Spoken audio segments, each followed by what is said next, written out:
स्वामी दयाल की दया, राधा स्वामी सहाय, राधा। कलयुग कलयुग, बड़े ढोल पीटते हैं नगारों की चोट से, कहते कलयुग। कलयुग में कमी किस चीज़ की है? सारी चीज़ तो अच्छी हैं, बढ़िया मकान है, पहनने के लिए अच्छे अच्छे कपड़े मिलते हैं, खाने के लिए सारी चीज़ें सुलभ हैं, फिर क्यों कलयुग कलयुग करते हैं? शांति नहीं।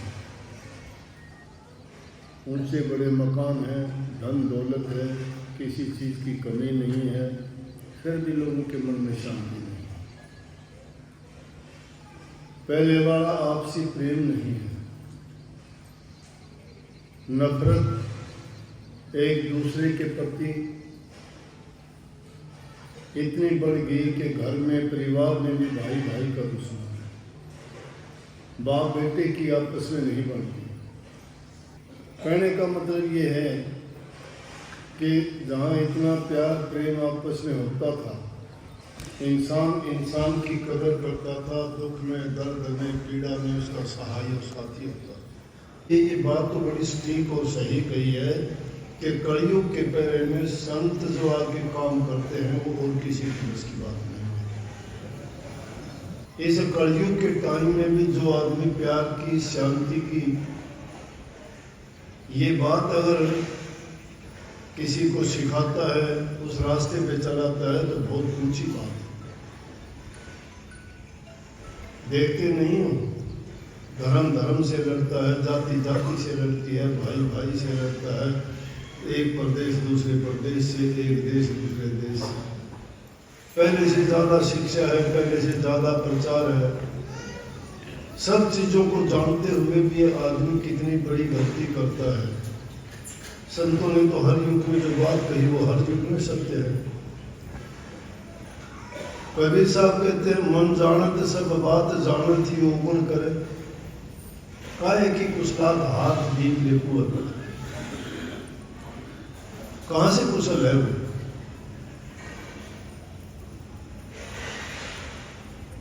क्योंकि अजानता है। मन सब बातों को जानता है, जानते हुए भी वो काम करता है कि पाप कर्म करने का परिणाम बुरा होगा, किसी की निंदा बुराई करने से तेरे को कोई लाभ नहीं होगा, अपना अच्छा करने से तुझे लाभ मिलेगा, दूसरे की बात के लिए, दूसरे के लिए क्यों अपना समय बर्बाद करता है? समय की कदर नहीं करता। ये हाथों से फिसलता जा रहा है कि पल पल पता ही नहीं लगता कब चला गया। देखते देखते अभी 2-3 साल में थोड़ा संपर्क आपस में हमारा हुआ, 3-4 साल गुजर गए कोविड के कारण, और जो इतने दिन के बाद मिले तो देखते सारी चीजें बदली बदली दिखाई देती, पता ही नहीं लगता कल की बात लगती है, इतना समय गुजर गया। इस युग में जरूरत है आपसी भाईचारे की, प्यार की। भक्ति की बात तो बाद में आती है, जब तक इंसान के मन में शांति नहीं है, घरों में प्रेम नहीं है, आपसी मेलजोल नहीं है, जबान में मिठास नहीं है, तो समझो कि भक्ति कहाँ की। हम तो अपने जीवन में वैसे ही परेशान और दुखी है। हर इंसान हताश, निराश और परेशान नजर आता है। क्यों? कारण क्या है उसका? सब चीजें तो हैं, लेकिन जो मैंने शुरू में कही थी, शांति नहीं है। शांति कैसे मिलेगी? शांति मिलेगी जब आदमी इन बातों को अपना लेगा। यहाँ इसीलिए संस्कारों की बात होती थी। बच्चों के लिए परेशान, बच्चे मनमर्जी का काम करते हैं, अपनी इच्छा का करते हैं, स्वतंत्र हैं, वो कुछ भी करते हैं, उनको जरूरत नहीं, वो अपने काम में दखल नहीं चाहते, उनको अच्छी बात बताओ सुनने के लिए तैयार नहीं है। क्यों नहीं तैयार? कि हमने उनको उस आदत में डाल दिया है। अगर उनको शुरू से अच्छे संस्कार देते, उनको सिखाते, बताते कि हमारी सभ्यता ये नहीं कहती, तो हमें ये दिन देखने नहीं पड़ते। रोजाना मेरे पास जो जाते हैं उनमें से 100 में से 80 लोग ये ऐसे होते हैं जो शिकायत करते हैं बच्चों की। कोई कहता है नशा करता है, कोई कहता है जुआ खेलता है, कोई कहता है लड़ाई झगड़ा करता है, कोई कहता है शादी तोड़ देना चाहता है, कोई कहता है मरने की धमकी देता है। क्यों नहीं यार? इंसान जीने के लिए तो लाख कोशिश करता, मरने की कोशिश क्यों करते हैं? जीवन जीने के लिए मिला है और जीने के लिए आदमी प्रयास करता है। रोग बीमारी है तो दवाई लेता है, भूख प्यास लगती है तो खाना पीना करता है, सर्दी गर्मी लगती है तो कपड़े पहनता है। किस लिए? ताकि वो जी सके। जीवन भी कैसा जी सके, सुखी जी सके। लेकिन लोग मरने की कोशिश करते हैं। छोटी सी बात अगर उसके हित की बात कही जाए झगड़ा करते हैं। धैर्य नहीं है, सुनना नहीं चाहते। उनको पता है कि तेरे हित की बात है, तेरा भला चाहते हैं, कभी नहीं मानते। तो एक सिर्फ संत इस युग में एक नहीं है, अनेकों बहुत है। संतों में दोष ना निकालो, उनकी शिक्षा में दोष नहीं है, हमारे मानने में दोष है। कोई भी संत, कोई भी धर्म किसी को कुरीति या बुरे रास्ते या उनको अवगुण की बात नहीं है। गुण भरी बातें, जीवन जीने की, सुखी जीवन, और उसके बाद भक्ति का मार्ग बताते हैं। अब देखा देखी कहते नाम ले लो, नाम ले लो, नाम ले लिया, नाम का क्या फायदा हुआ? नाम हमने भी लिया है, कितनों ने नाम लिया? सब ने लिया हमको। कितने नाम को जानते हो? वो नाम ने काम क्यों नहीं किया आप पर भी? यहाँ सुनते हो, घर में जाके भूल जाते हो। बर्दाश्त नहीं होता, सहन करना सीखो। बच्चों को शिक्षा तो बताने की जरूरत नहीं है। शिक्षा सिर्फ बताने से, पढ़ाने से, कहने से और उसको उपदेश देने से नहीं होती। बच्चा कॉपी करता है, नकल करता है, देखता है। परिवारों में माँ बाप जैसा करते हैं, बच्चा वैसा ही करना सीख जाता है। उसको बताने की जरूरत नहीं। अगर हम बताते हैं तो भी शायद हम उनको जो गलत चीज बता देते हैं और हमें पता भी नहीं लगता हमने उसको क्या गलत बता दिया। कोई भी गलत काम करते हैं, अगर उस बच्चे की माँ करती है, कहती है तेरे पापा से नहीं बताना, हमने बहुत बड़ा पाप कर दिया। बच्चे को आजाद कर दिया कि आज तेरे पापा की ना बताना, कल को तुम्हारी भी नहीं बताएगा, माँ की भी नहीं बताएगा। माँ क्या करती है, पापा क्या करता है, परसों अपनी भी नहीं बताएगा मैं क्या करता है। उसको कहते वक्त देर नहीं लगी, ये बात पापा को नहीं बताना, नहीं झगड़ा होगा, लड़ाई नहीं समझते। एक छोटी सी बात थी जिसने जीवन बर्बाद करके रख दिया। उस बच्चे को बर्बाद, उसकी नींव में ऐसी दीमक लगा दी कि वो अगर बड़ा हो भी जाएगा, बड़ा होता दिखाई देगा, लेकिन गिर जाएगा किस दिन ये नहीं पता, और दीमक खत्म कर देगी उसको अंदर से। ये मुख्य कारण है। पहला अध्यापक माँ बाप है, दूसरा अध्यापक बच्चे का बाप है, तीसरा उसका जो है विद्यालय में शिक्षा गुरु है, और चौथा गुरु वो संत सदगुरुओं का बाद में नंबर आता है। उनसे तो तब ज्ञान पाएगा जब उसने अपने माँ से, बाप से और विद्यालय से अच्छे गुरु जो मिले हैं, अच्छी शिक्षा उनको मिली है, अच्छे संस्कार मिले हैं, उनको फिर बताने की जरूरत नहीं। वो गुरु की तलाश खुद करेगा। उनको ये कहने की जरूरत नहीं सत्संग में चल, उनको ये कहने की जरूरत नहीं गुरु के पास जा, उनको ये कहने की जरूरत नहीं तो कि उनसे दीक्षा लेके भक्ति करे या प्रभु को याद करे।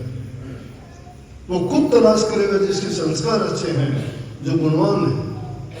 गुणहीन नहीं, गुण प्रवीण बना, और जब गुण प्रवीण जो हो जाता है वो पांव पूजने के लायक बन जाता है। गुणहीन चाहे कैसा भी हो, चाहे वो धनवान हो, कितना भी ऊंचे पद वाला हो, कितने ऊंचे परिवार से हो, अगर वो गुणहीन है तो कुछ भी नहीं है। लेकिन जिसके अंदर गुण है, चाहे वो किसी भी जाति में पैदा हुआ हो, किसी भी घर में पैदा हुआ हो, कितना भी छोटा हो, वो पांव पूजने लायक है, क्योंकि उससे तुम्हें अच्छी बात, अच्छे संस्कार मिले।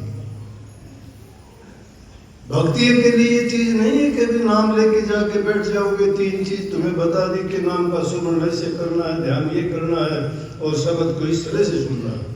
उनका नंबर तो पता नहीं कब आएगा, नहीं आएगा। उनको करने की जरूरत ही नहीं है। उनकी तो पहली और आखिरी सीढ़ी मैं कहता हूँ नाम का सुमरण ही बहुत है। नाम का सुमरण भी जिसका उसको कुछ करने की जरूरत ही नहीं रहती। आज से पहले नाम, ये कलयुग में तो नाम इतना, पहले तो मंत्र जपते थे, उनसे ये आदमी को बड़ी शक्तियां हासिल होती है। अब नाम कलयुग में प्रधान होते हुए भी क्यों नहीं हासिल होता कुछ भी। और उस नाम के बारे में जिसको हम नाम, किसको नाम कहते हैं, 4 अक्षर का नाम लेके 5 अक्षर का नाम लेके हम समझ लेते हैं नाम मिल गया मेरा कल्याण हो गया। इस तरह से कल्याण नहीं होगा। उसके लिए जो जरूरी चीज है, इंसान का चरित्र अच्छा होना जरूरी है, उसके घरों में माहौल अच्छा होना जरूरी है, प्यार प्रेम होना चाहिए, उनके अंदर शील सबर संतोष जैसी चीजें उनके चरित्र में शामिल होनी चाहिए। छल कपट और बेईमानियां जहाँ काम करती हैं, वो लाख भक्ति किया करो, लाख नाम जपया करो, और लाख सत्संगों में रहा करो, लाख सेवा किया करो रात दिन, कुछ नहीं मिलने का। जो सेवा आदमी श्रद्धा सहित, एक श्रद्धा सहित करता है, एक श्रद्धा से रहित करता है। श्रद्धा सहित सेवा तो करता है, श्रद्धा जिसके दिल में है वो करता है, उसको नाम सब वही मिल गया उसको, वो परवाह नहीं करता क्या करता है। आप लोग भी करते हो सेवा, वो नकल अच्छी की है कि हाँ सेवा करनी चाहिए। सर्दी गर्मी भी बर्दाश्त करते हो। देखता हूँ कि खाना बनाने के लिए बहने भट्टी के ऊपर बैठी रहती है, पसीना चलता रहता है, अग्नि सामने होती है, 2 मिनट आदमी खड़ा नहीं हो सकता, और ये 5-5, 6-6 घंटे बैठ के रोटियां पकाती हैं, बनाती हैं, पकाती हैं। आसान काम नहीं है, लेकिन उस टाइम में कौन चीज काम करती है, वो तुम्हारा बड़े से बड़ा तप है, वो तुम्हारी बड़ी से बड़ी साधना है। वहां तुमने मन से काम लिया है, वहां तुमने मन को हरा दिया है। मन तो चाहता है, मन कभी नहीं चाहता, गर्मी नहीं बर्दाश्त करेगा। ओहो पंखा चलाओ, कूलर चलाओ, एसी चलाओ, ठंड हो तो ठिठोगे, अग्नि जलाओ, अच्छे कपड़े पहनो, लेकिन जानबूझ के जो उन्हीं के सामने बैठा है वो परवाह नहीं करता। मन तो कहता है ना ना ये नहीं करना, लेकिन तुम करते हो, वो नाम की ताकत है, वो श्रद्धा है तुम्हारी, वो सेवा, वो विश्वास है, वो दृढ़ विश्वास ना तुम्हें बीमार होने देता है। इतनी गर्मी, इतना पसीना निकलने वाला आदमी तो बीमार हो जाएगा, लेकिन एक भी कभी बीमार नहीं देखा मैंने। ये सेवा भक्ति है। भक्ति में इसी प्रकार से लीन होना पड़ता है। जब वे उस नाम में भी इसी तरह से लीन हो जाओगे, जिस प्रकार से वो सेवा करते हुए लीन होते हो ना, तो तुम्हारा ध्यान भी, तुम्हारा शब्द का सुनना भी, प्रकाश का देखना भी, नूर का पाना भी, और सारी सिद्धियां शक्तियां आप में सब आ जाएंगी, स्वाभाविक रूप से आएंगी। कोशिश करने से नहीं, कोशिश करने से तुम्हारी ख्याली भक्ति होगी, वो तुम वैसे ही सोच और ख्याल से भक्ति जो करना चाहोगे वो नहीं। पहले पाक साफ हो जाओगे, दिल से पवित्र हो जाओगे, और फिर वो काम करोगे, बढ़ती चली जाएगी, बढ़ती चली जाएगी। एक दिन का काम नहीं है। ये ना सोचो कि मैं करके क्या कर लूंगे, 2 दिन 4 दिन 10 दिन 2 साल 4 साल करके बैठ जाओगे क्या? ये जीवन पर्यंत काम है।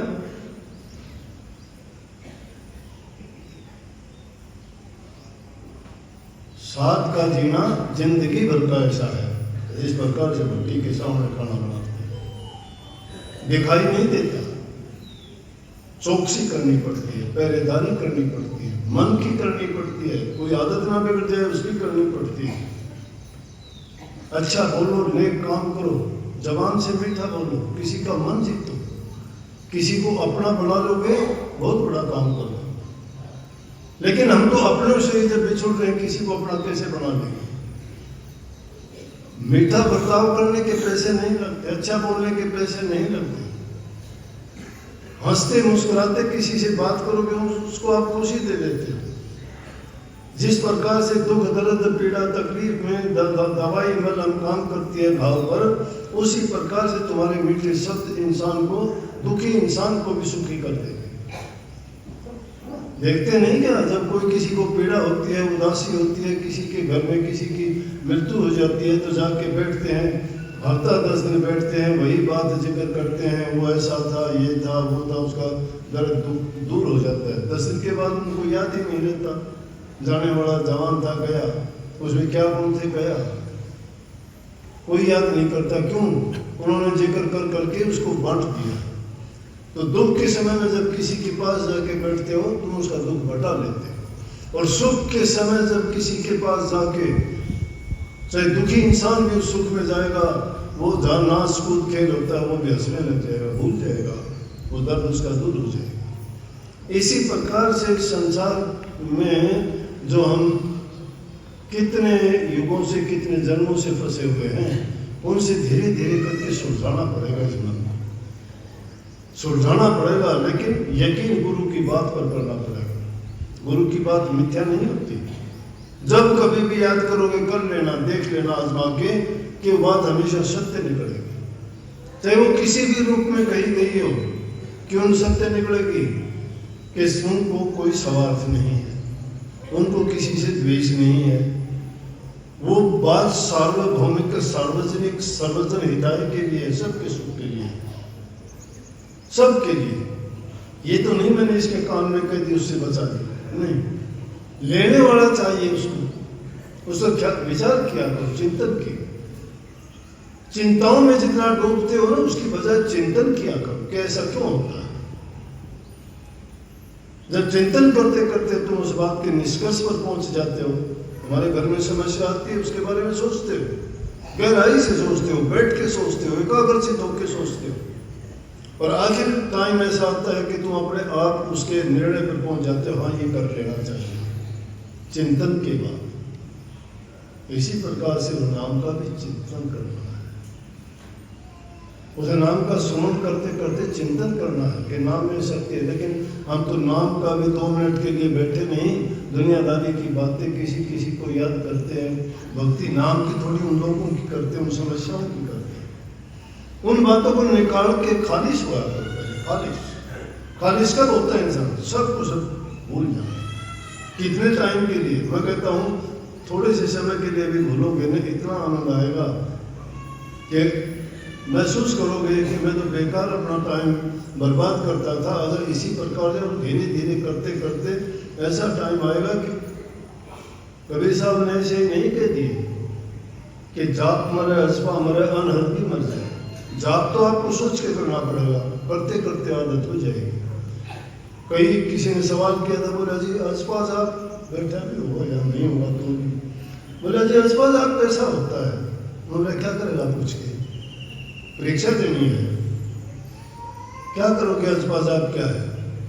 अजपा मतलब जो नहीं जपा जाता, नहीं जपा जाता इसलिए नहीं कि मुश्किल है।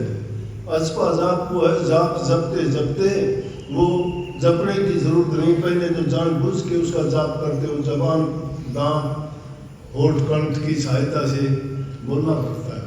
जब बाहर अगर नहीं बोलते तो अंदर में बोलते हो, साइलेंटली, अंदर अंदर में उस नाम का जो सुमरण करते हो जाप। और वो अजपा क्या है कि जब जैसे यहाँ बैठे हुए हैं, नाम याद है, हम सुमरण जिसने कर रखे उसका वो चलता रहता है, सत्संग भी सुनते हो, चलता है, वो अजपा जाप। लेकिन अनहद कब होती है? जब आप सौपन, 3 अवस्था है हमारी, जागृत की है, सौपन की और सुसुप्ति की है।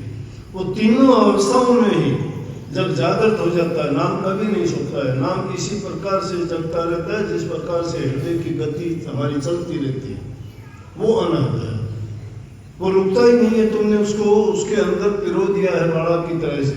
तुम्हारा दिल चलता है तो वो भी चलता रहता है, भूलते नहीं उसको। कोई भी काम करते रहो। इसीलिए तो कबीर साहब जैसे संतों ने क्यों कहा, सबने कहा कि भाई मैं काम अपने हाथ से करता हूँ, मैं नाम भजने का टाइम ही कहाँ है, भजने की जरूरत ही कहाँ है उसको। पानी में अगर कोई गोता लगा के आए, खोल के देखे कि मैं कहाँ हूँ, तो पानी पानी है चारों तरफ। जब उस गति में इंसान चला जाता है, उसको ये करने की जरूरत ही नहीं मैं काम करता हूँ या सो रहा हूँ या जग रहा हूँ। वो ऐसी गति पाने के लिए ये बातों में पड़ जाते हैं। मुझे अजपा बता दो, मुझे जाप बता दो, मुझे नूरी गुरु के दर्शन करा दो। तो क्या करोगे तुम? करने का काम करो, तुम्हें तरीका बता दिया, उस रास्ते पे चल पड़ो। रास्ते पे चलो, हवा में तीर चलाने से तो कुछ मिलेगा नहीं, खाली मेहनत करके दिखाओ, किसी से पूछने की जरूरत ही नहीं रहेगी। पूछोगे तो वो तो गिनी चुनी बात है, किताब पढ़ लिया तो उनमें मिल जाएंगी, 10-20 बात याद हो जाएंगी, लेकिन वो सताई बात नहीं है। जिन्होंने अब किताबों में बात ली उन्होंने यहाँ इस खोपड़ी से खोज की उनकी, वो एकाग्रचित होकर उन्होंने ध्यान लगाया, उन्होंने गुरु के वचन को निभाया। गुरु तो उससे तो लाखों मील दूर बैठे हो, गुरु पर यकीन विश्वास ही नहीं है, गुरु को तो मानस भी नहीं मानते हो, गुरु से तो बड़े चालाक चतुर हम लोग खुद बने बैठे हैं, गुरु से ज्यादा बुद्धि हमारी है, गुरु से ज्यादा ज्ञान हमें है, गुरु को हम सिखाते हैं, गुरु से ही चालाकी करते हैं, गुरु से ही हेरा फेरी करते हैं, क्योंकि गुरु से बड़े सियाने चतुर हो गए। पर गुरु क्या देगा तुम्हें? गुरु गूंगा, गुरु बावड़ा, गुरु देवन का देव। गुरु गुरु है, गुरु ऐसा ही थोड़ा है गुरु हरत करत प्रकाश, यही गुरु का अर्थ है धर्म ग्रंथ इतिहास। गुरु वो है जो तुम्हें अज्ञान से ज्ञान दे दे, अंधेरे से प्रकाश मिला दे, तुम्हारे अज्ञान तुम्हारे भ्रमों को मिटा दे। भ्रम कहाँ से मिटेंगे? तुम तो खुद भ्रम मिटाते हो गुरु के, गुरु से चालाकी। जरूरत पड़ जाए तो गुरु, नहीं तो अपनी चालाकियों में बनाता हूं। गुरु को क्या पता है कर ले। अरे गुरु जब नहीं जानता है, गुरु को ऐसा ही मानता है, तो गुरु से लेगा क्या?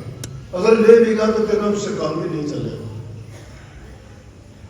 गुरु से वो नाम की भीख मांग, गुरु से हमेशा ये मांग किया करो कि मेरा मन बुद्धि और चित्त को आप शुद्ध और पवित्र बना दो, मेरा विश्वास दृढ़ बना दो, मेरा संकल्प सही बनाओ, जिसके कारण मैं सही रास्ते पर चलूं, प्रभु की भक्ति करूं, मेरा जीवन सफल हो और इन बुराइयों से बचूं। सबको बहुत बहुत आशीर्वाद।